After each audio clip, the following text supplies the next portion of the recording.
Ramogi TV, Kisumu.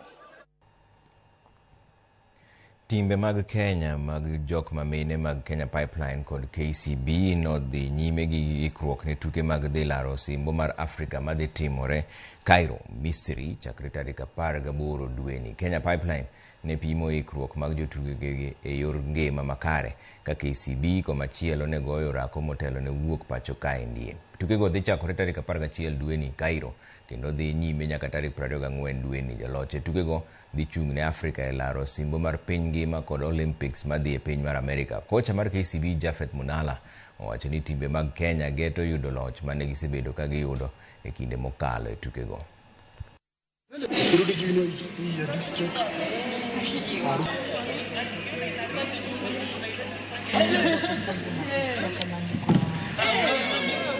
We really want to win back the trophy. It has been a while. 20 years has been a long time before we won that trophy again. So we are prepared well. We have polished the team, the speed.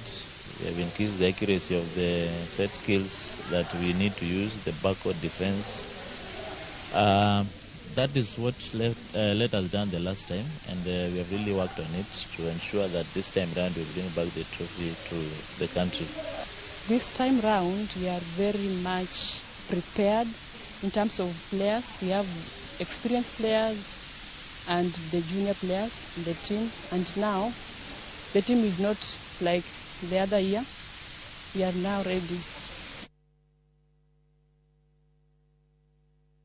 Jotugo 36 oyier madhi chung' ne Kenya e tuke mag chess e pinje mopogore opogore higani. Kwan jotugo maromo 200 noyudo thuolo mar yuoro e National Youth and Cadet Championships madhi timore juma manyien, kama idhi yiere kweth mogik mar timo tim mar Kenya. Joloch nyadi 4 e tukego Zuri Kaloki kuom thuolo machielo notimo maber korka nyiri manie bwo higni 16 eka Angel Kagambi mawuok Buruburu Girls noyudo loch e tuke mag nyiri manie bwo higni 18.